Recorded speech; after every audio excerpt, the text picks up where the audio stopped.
Good evening everyone, कैसे हो आप सभी। Study with Deepak Rajput sir YouTube channel और ऐप पर आप सभी का स्वागत है। जो आज की जो आपकी क्लास रहेगी निबंध गद्य साहित्य विधा से संबंधित रहेगी, जो कि समीक्षा सिद्धांत का आपका टॉपिक है, जो कि पंजाब मास्टर कैडर से संबंधित है। और देखिए, निबंध से संबंधित जो प्रश्न है आपके लेक्चरार कैडर में भी आपको देखने को मिल जाते हैं।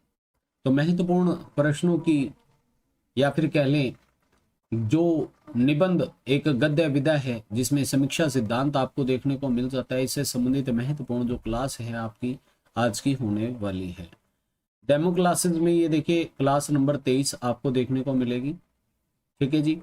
और निबंध के तत्व लास्ट वीडियो में हमने किए थे। अब मैं आप सभी को इसके अंदर से पॉइंट बता दूंगा कि ये निबंध के जो तत्व हैं वो कहाँ से लिए गए हैं।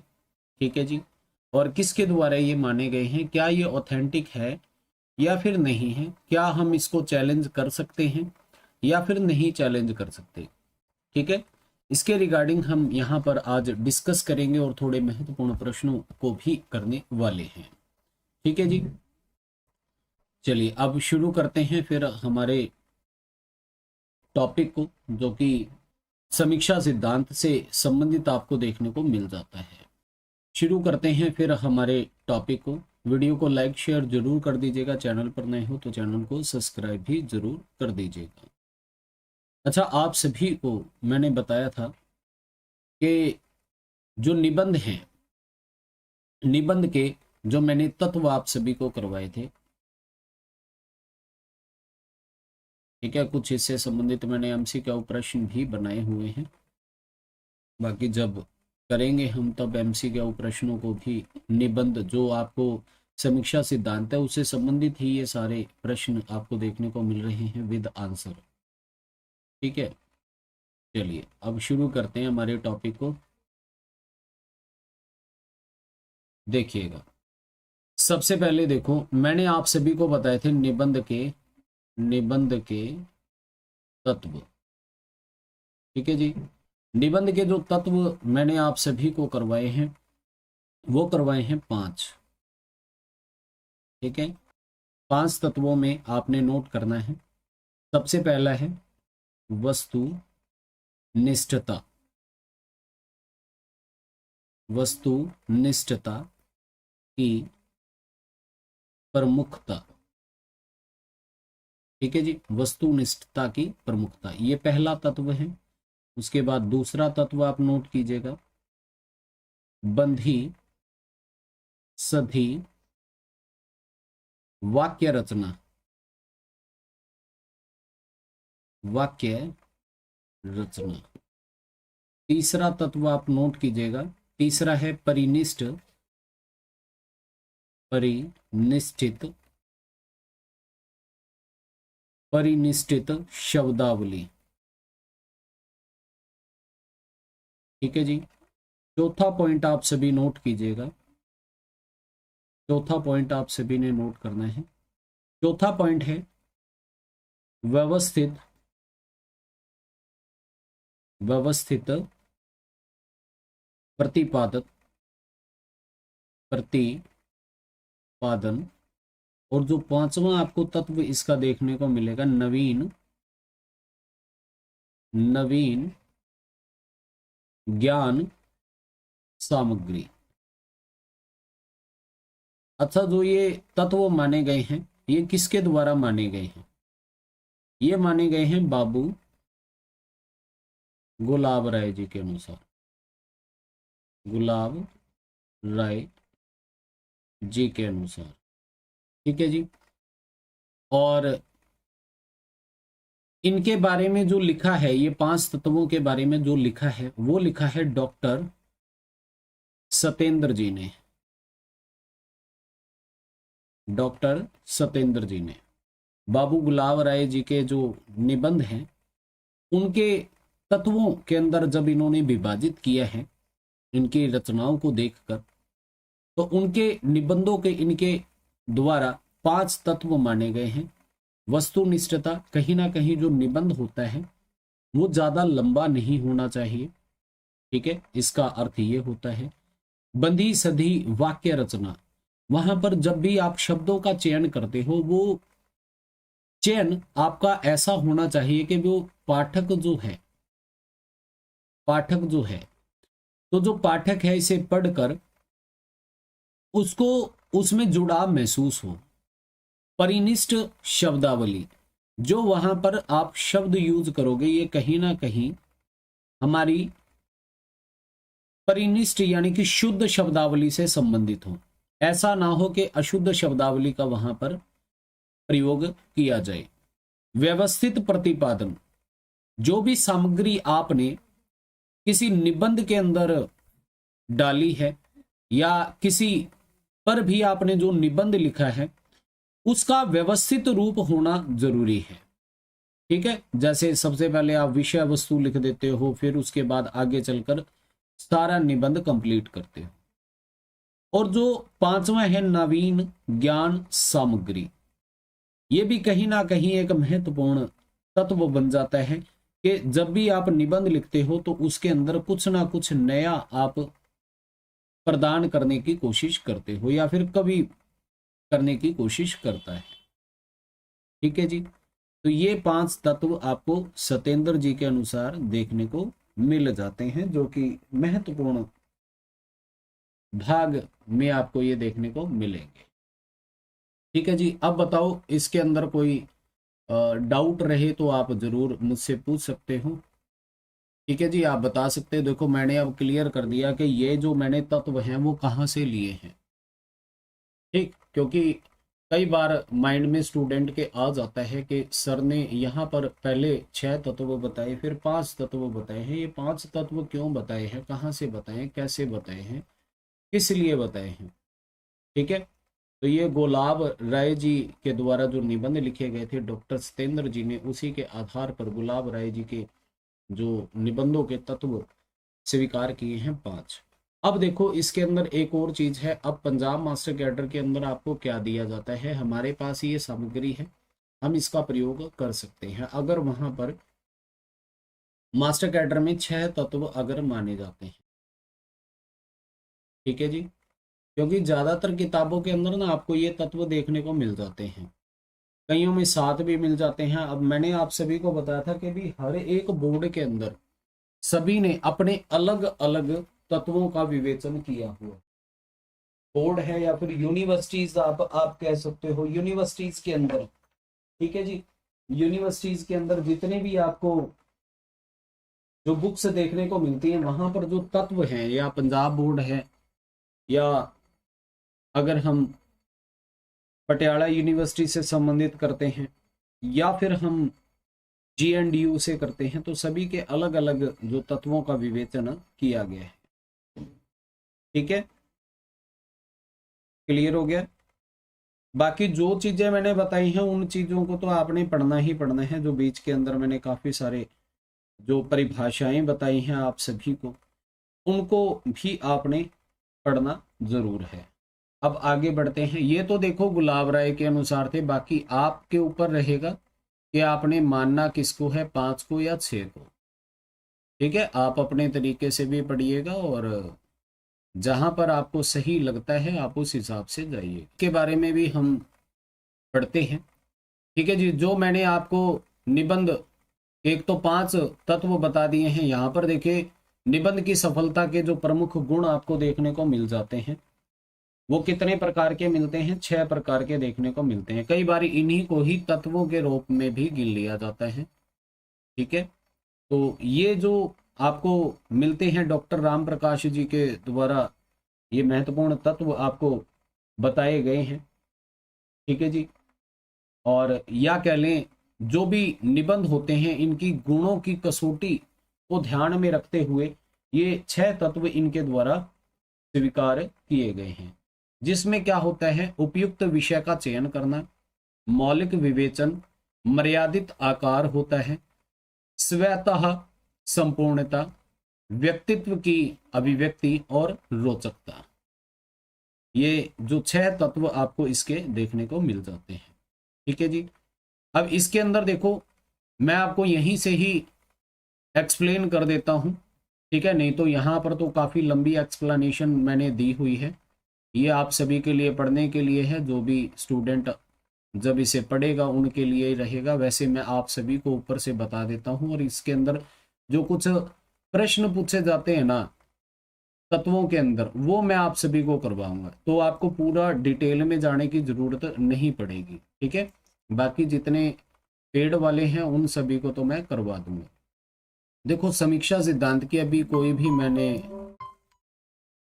ये नोट्स की पीडीएफ नहीं बनाई है। ठीक है ना, जो भी आपको मिलेंगे नोट्स, वो सारे के सारे आपको जो नोट्स देखने को मिलेंगे वो सिर्फ आपको कंप्लीट नोट्स देखने को मिलेंगे। ठीक है, उसी के अंदर ही आपको समीक्षा सिद्धांत है या बाकी जो चीज़ें हैं वो देखने को मिलेंगे। ठीक है, आगे चलकर अगर कोर्स को और आगे बढ़ाते हैं तो उसके अंदर मैं देखूंगा आप सभी को एक, अगर अलग से एक कोर्स का बैच बनाना हुआ जो कि समीक्षा सिद्धांत से संबंधित ही अकेला हुआ, तो फिर वो देखेंगे।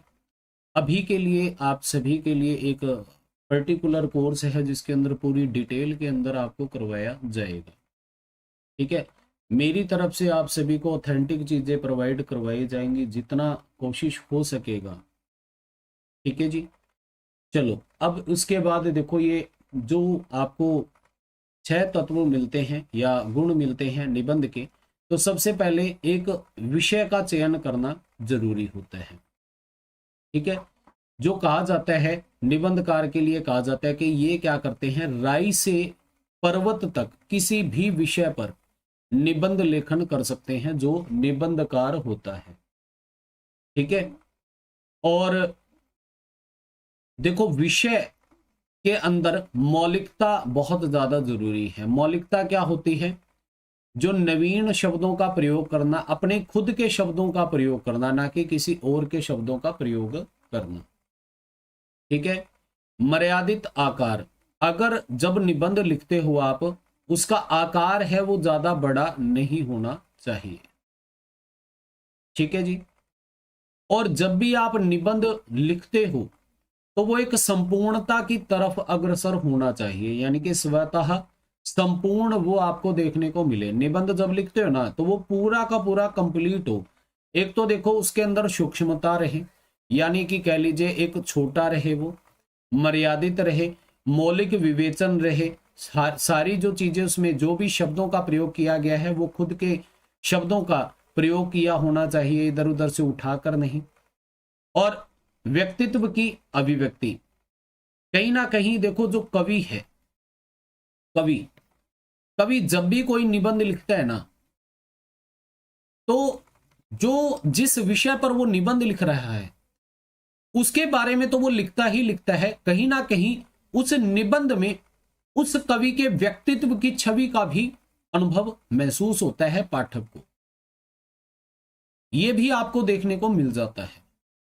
उसके बाद रोचकता, देखो ज्यादातर जो निबंध होते हैं आप सभी ने पढ़े होंगे, बचपन से हम पढ़ते आ रहे हैं निबंध, निबंध कभी भी हमारे को रोचक नहीं मिले, है ना। कभी हमने रेलवे स्टेशन का दृश्य पढ़ लिया, कभी हमने महात्मा गांधी जी पर निबंध लिख लिया, कभी हमने किसी पर, मतलब हर एक चीज को लेकर निबंध लिखा जा सकता है। अब वो स्टूडेंट के हाथ में या फिर कह लें पाठक के हाथ में, पाठक काम करेंगे। अगर वो इस विधा से बहुत ज्यादा प्रभावित है तो उसको किसी भी प्रकार का निबंध दे दिया जाए वो उसे अच्छे से पढ़ेगा। तो ये देखो 6 तत्व आपको ये देखने को मिल जाते हैं। ठीक है जी, किससे संबंधित है, ये निबंध से संबंधित। ठीक है जी, ये आपको देखने को मिल जाते हैं। अब इसके बाद ना कुछ पॉइंट और आप नोट कर लो, ये वाले तो अभी के लिए मैंने आप सभी को इन शॉर्ट बता दिए हैं, नहीं तो ये तो काफी लंबी चौड़ी डिटेल हो जाएगी समीक्षा सिद्धांत के निबंध की, क्योंकि काफी बड़ी ये पीडीएफ है, लगभग 124 पेजों की है, और जिसके अंदर मैंने इसके अंदर आपको प्रश्न भी करवाए हुए हैं एमसीक्यू। अब देखो निबंध की प्रमुख शैलियां भी होती हैं, ये आप नोट करो, ये आपसे पूछा जा सकता है। ठीक है, हाँ, आंखों देखा मेला मेला, है ना, बिल्कुल बिल्कुल, बहुत बढ़िया। अब आप सभी निबंध की शैलियों को आप देखिएगा, ठीक है, शैलियों को देखिए, फिर शैलियों के गुण मैं आप सभी को करवाऊंगा। शैलियां निबंध में कौन कौन सी प्रयोग में लाई जाती? समास शैली, व्यास शैली, धारा प्रवाह शैली और तरंग शैली। ये आपको शैलियां देखने को मिल जाती हैं। अब इसी के अंदर अब इसको थोड़ा सा एक्सप्लेन कर देते हैं, ठीक है। प्रमुख शैलियों के अंदर जैसे तरंग शैली आपको देखने को मिल गई, ठीक है। पहले हम समाज शैली को करते हैं, फिर आगे बढ़ेंगे। पहले देखो समाज शैली है, इसका अर्थ क्या होता है? संक्षिप्तीकरण, यानी कि जब भी आप कोई निबंध लिख रहे हो, निबंध लिख रहे हो, वो कम से कम शब्दों में व्यक्त किया जाने वाला हो। एक उपयुक्त समस्त शब्द का प्रयोग लेखक शब्दों के स्थान पर करे। सीधी सीधी बात कहें तो समास शैली का जो अर्थ यहां पर निकल कर आएगा, संक्षिप्तीकरण। जो भी निबंध लिखा जाएगा वो ज्यादा बड़ा नहीं लिखा जाएगा, कम शब्दों में लिखा जाएगा और संपूर्णतः तरीके से लिखा जाएगा, ठीक है। व्यास शैली देखो, व्यास शैली इसके विपरीत होती है। समास के क्या होती है? विपरीत। व्यास शैली में क्या होता है? विस्तार या फैलाव, ये नोट कर लीजिएगा। इसमें क्या होता है, जो लेखक है अपनी बात को स्पष्ट करने के लिए लगातार तर्क और उदाहरण देता रहता है, यानी कि पहले प्रस्तावना, फिर तथ्य, फिर व्याख्या वो देता है, ठीक है जी। ये जो अध्यापिका या अध्यापिक प्रवृत्ति वाले जो लेखक होते हैं, यानी कि जैसे हम लोग टीचर है ना, अगर टीचर जब भी देखो, अध्यापक जब भी आप सभी को पढ़ाता था या आप भी जब कभी पढ़ाओगे ना, तो व्याख्यात्मक शैली का प्रयोग जरूर करोगे आप, है ना। व्याख्या तो करोगे ना उसकी, कोई भी टॉपिक पढ़ाओगे उसको पूरा डिटेल में बताओगे। तो व्यास शैली यही है। जो व्यास शैली है इसके अंदर कहीं ना कहीं निबंध का विस्तार और फैलाव आपको देखने को मिलेगा, जो कि एक डिस्क्रिप्टिव वे हम इंग्लिश में इसको कह सकते हैं। जैसे शुक्ल जी के निबंध बहुत बढ़िया, ठीक है ना।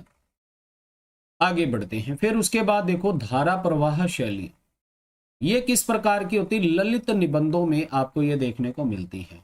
अब ललित निबंधकार कौन से माने जाते हैं बताओ जल्दी से कमेंट बॉक्स में। आप सभी ने पढ़ा होगा और मास्टर गाइडर के अंदर ना इनसे संबंधित प्रश्न भी बना था एक, ललित निबंध से संबंधित। देखो इनके जो विषय हैं, मनोभाव, कला, इतिहास, प्रकृति और संस्मरण होते हैं।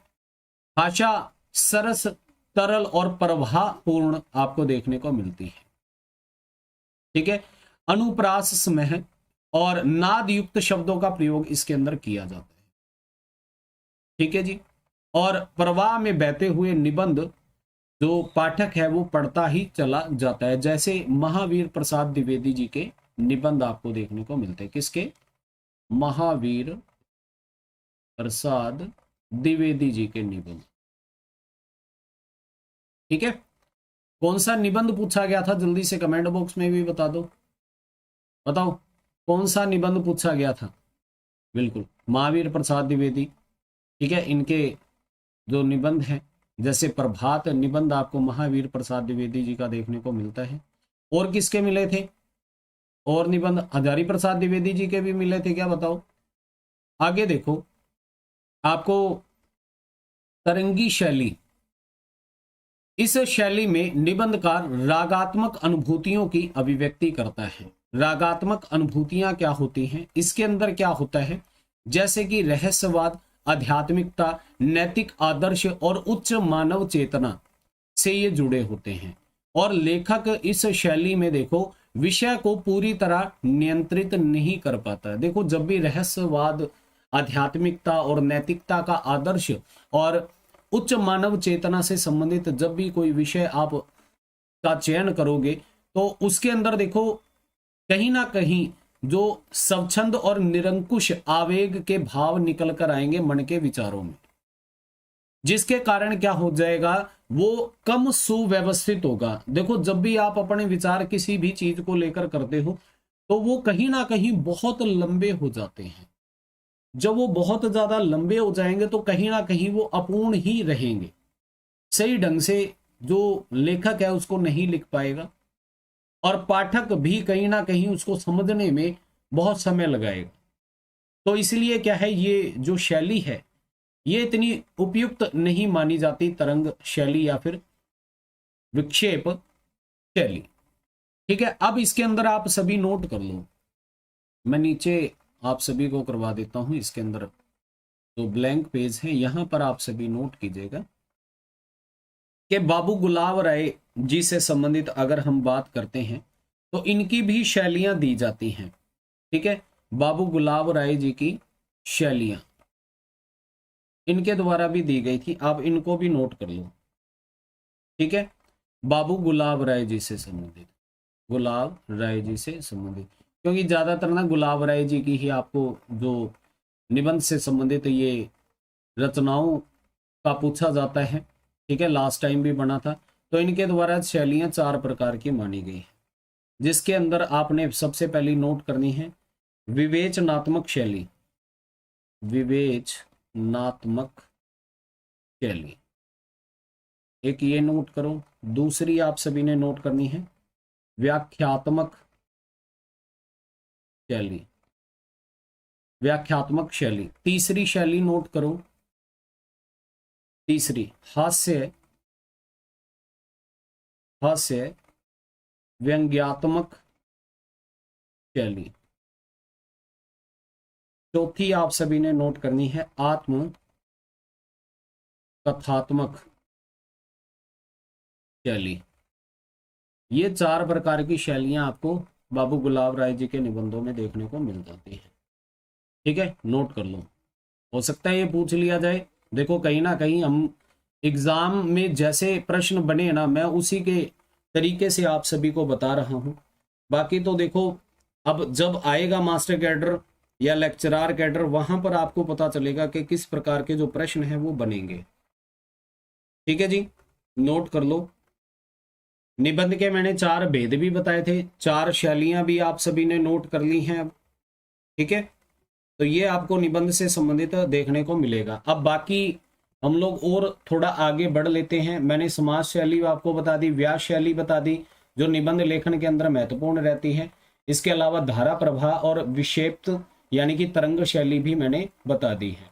साथ में मैंने बाबू गुलाब राय जी से संबंधित आपको बता दिया कि इनके द्वारा जो 4 शैलियां अपनाई गई थी कौन कौन सी थी। विवेचनात्मक शैली, व्याख्यात्मक शैली, ठीक है, और तीसरी है हास्य व्यंग्यात्मक शैली, और चौथी है आत्मकथात्मक शैली।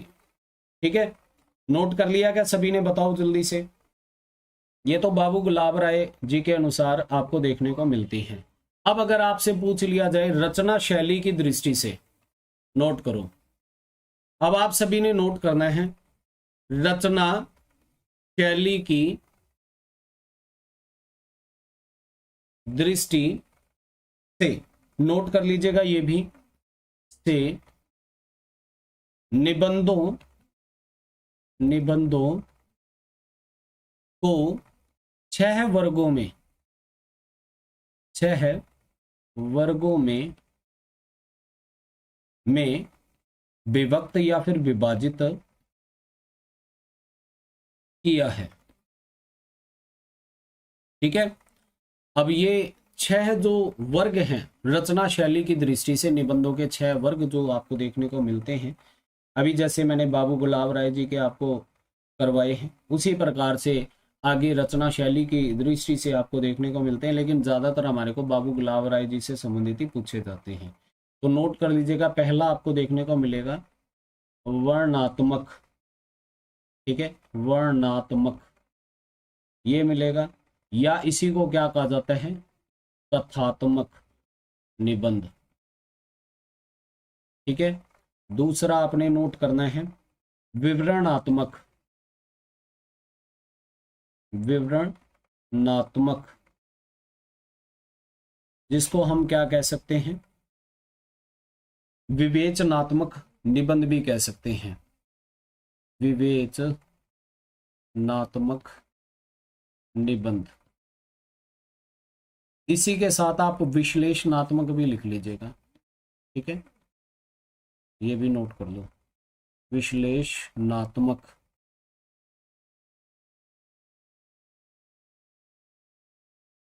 ठीक है, आपको विवरणात्मक आ जाए या विश्लेषणात्मक आ जाए, एक ही आपको देखने का मिलेगा। तीसरा आपको देखने को मिलेगा भावात्मक, भावात्मक निबंध। चौथा मिलेगा विचारात्मक, विचारात्मक। पांचवा देखने को मिलेगा संस्मरणात्मक, और छठवां जो देखने को मिल जाएगा ललित निबंध, ललित निबंध।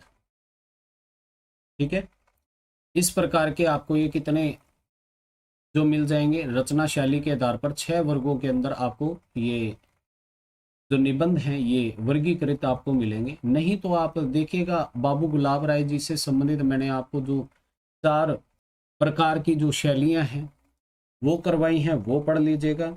और इसके अलावा जो 4 प्रकार के गुण बताए हैं या कह लें भेद बताए हैं, ठीक है, 4 प्रकार के निबंध के जो भेद बताए हैं वो आप नोट कर लीजिएगा। और भेद हैं या वर्ग हैं वो आप देख लीजिएगा, वो सेम ही होते हैं गुलाब राय जी के अनुसार। और जब वैसे देखोगे रचना के आधार पर तो यहाँ पर आपको 6 प्रकार के निबंध मिलेंगे। अच्छा, इसके अंदर होता क्या है, वर्णात्मक के अंदर क्या होगा या कथात्मक में, इसके अंदर जो निबंध लिखा जाएगा ना वो किसी वस्तु स्थान आदि का परिचय प्रदान करेगा। नोट कर लो, ये भी आप नोट कर लो। चलो, वस्तु स्थान आदि का परिचय करवाएगा, जो कि वर्णात्मक तरीके से लिखेगा, यानी कि किसी भी विषय का एक वृत्तांत प्रस्तुत किया जाएगा।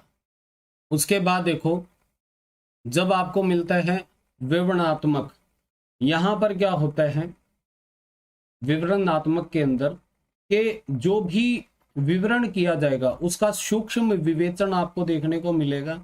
यहां पर किसी भी प्रकार की कोई साहित्यिक प्रवृत्ति का रूप आपको देखने को मिल जाएगा।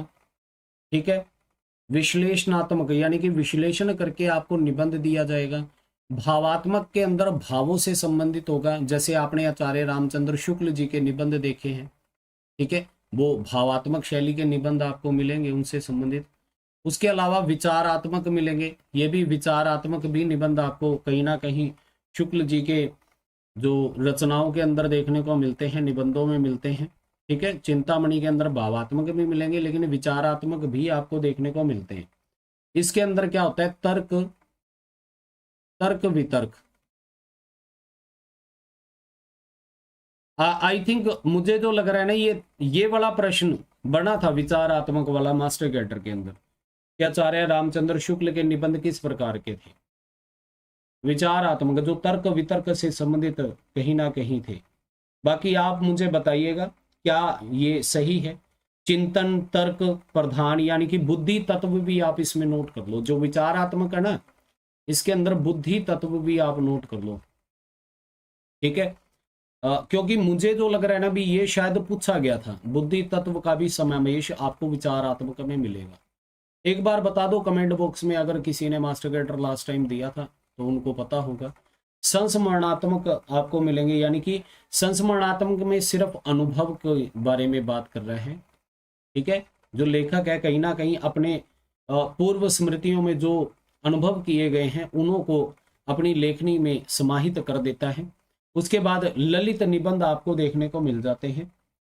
ठीक है जी, ललित निबंध के कुछ महत्वपूर्ण रचनाकार भी आपको देखने को मिल जाते हैं, वो मैं आप सभी को करवा देता हूं, मास्टर कैडर में डायरेक्ट पूछे जाएंगे वो। ठीक है, नोट कर लो, ललित निबंध। ललित निबंध किस प्रकार के होते हैं, जैसे देखो भाव भाषा और शिल्पगत लालित्य को सबसे ज्यादा प्रमुखता इसके अंदर दी जाती है। और इस प्रकार के जो निबंध हैं आपको ना प्रश्न पूछा जाएगा कि किस प्रकार के निबंध अमूल्य साहित्य निधि बनकर प्रस्तुत होते हैं, तो वो ललित निबंध होते हैं। ठीक है, इसके अंदर क्या होता है, इसके अंदर जो पृष्ठभूमि दिखाई जाती है वो कहीं ना कहीं सांस्कृतिक, प्राकृतिक और संस्मरणात्मक आपको देखने को मिलेगी। जैसे कि आपको महत्वपूर्ण रचनाकार मिलते हैं हजारी प्रसाद द्विवेदी जी, हजारी प्रसाद द्विवेदी जी। महावीर प्रसाद द्विवेदी जी का भी था निबंध, मैंने आपको बता दिया है। ठीक है, अच्छा, हजारी प्रसाद द्विवेदी जी का एक निबंध पूछा गया था, बताओ कमेंट बॉक्स में। मैंने आपको पहले भी पूछा था, जो ललित निबंध पूछा गया था मास्टर कैडर के अंदर। दूसरे आपको मिल जाते हैं कुबेर नाथ राय जी। कुबेर नाथ राय जी, ये आपको देखने को मिल जाते हैं। इनका महत्वपूर्ण निबंध भी आपको मिल जाता है विषाद योग, विषाद योग नाम से। ठीक है, ये भी पूछा जा सकता है, तो पढ़ लीजिएगा, नहीं तो आपको ये ललित निबंधकार की श्रेणी में देखने को मिलते ही हैं। इसके अलावा विद्या निवास मिश्र जी, ये भी ललित निबंधकार की शैली में आते हैं, और इनकी एक महत्वपूर्ण रचना है, कौन सी है? तुम चंदन हम पानी, हम पानी। अच्छा, ये ना आपसे पूछ लिया जा सकता है, कैसे पूछा जाएगा कि तुम चंदन हम पानी, ये किसका निबंध है? वहां पर रविदास जी को भी दे दिया जाएगा, रविदास, रैदास, साथ में मिश्र जी आपको दे दिए जाएंगे, साथ में आपको और रचनाकार यानी कि जैसे हजारी प्रसाद द्विवेदी जी दे दिए। अब आपको लगेगा कहीं ना कहीं ये पंक्तियां हमने पढ़ी थी, तुम चंदन हम पानी, तो या तो आप रविदास और रैदास के अंदर दोनों में कंफ्यूज हो जाओगे, आपको लगेगा ए और बी ये दोनों ही आंसर सही है। लेकिन पूछा क्या गया है, निबंध के बारे में पूछा गया है, जबकि ये इसका आंसर आएगा विद्यानिवास मिश्र जी। ठीक है, और ललित निबंधों के अंदर देखो हास्य व्यंग्यात्मक शैली का भी प्रयोग किया गया है, इस प्रकार के भी निबंध मिलेंगे, नोट कर लो, हास्य, हास्य एवं व्यंग्यात्मक, या फिर कह लो हास्य व्यंग्यात्मक कह लो।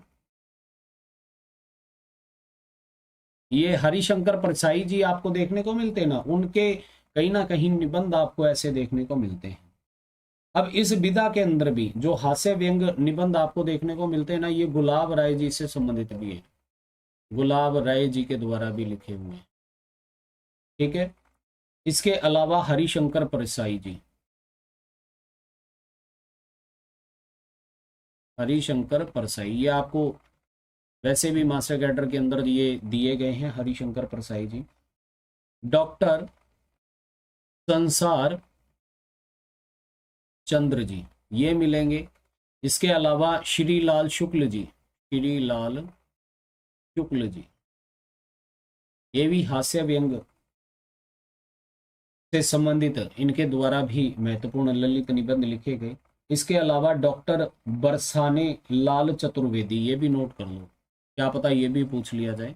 डॉक्टर बरसाने लाल चतुर्वेदी, ये आपको देखने को मिल जाएगा। ठीक है, तो ये थे निबंधों से संबंधित आपकी जो क्लास थी। ठीक है, जिसके अंदर मैंने आप सभी को बता दिया है कि किस प्रकार से आप निबंध हैं वो कर सकते हो।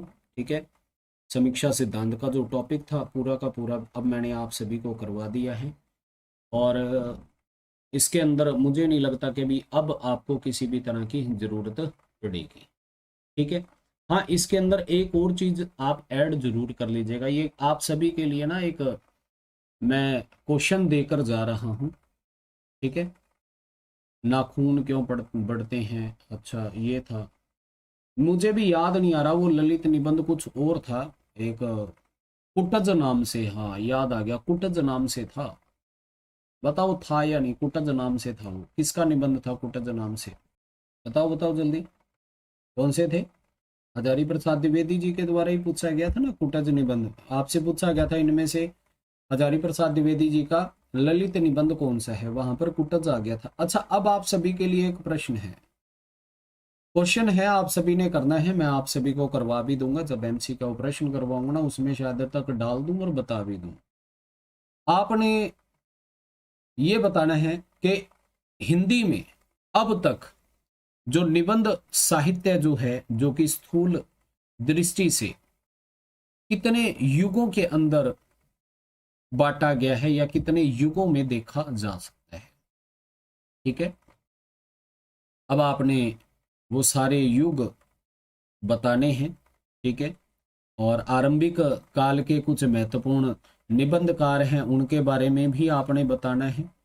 ठीक है जी। तो ये आपको एक प्रश्न है, आप सभी ने नोट कर लिया होगा होप सो, और आप सभी ने ये करना भी है। ठीक है, निबंध के सारे जो पॉसिबल पॉइंट थे वो मैंने आप सभी को बता दिए हैं। बाकी अब आप सभी इनको जरूर देख लीजिएगा, कर लीजिएगा। ठीक है, जहां से भी आप पढ़ रहे हो, जैसे भी पढ़ रहे हो, उसको कंटिन्यूटी के अंदर रखो। ठीक है जी। और एप्लीकेशन पर आप सभी ने विजिट जरूर करना है, अपने साथी मित्रों को जरूर सेंड कीजिएगा अगर मास्टर कैडर के लिए वो क्लियर करना चाहते हैं या फिर उसके लिए कुछ अपनी तैयारी को सुदृढ़ बनाना चाहते हैं। ठीक है, अब ये देखो, ये डेमो क्लासेस के तौर पर जो डिस्क्रिप्टिव क्लास रही है निबंधों की, ये लास्ट है।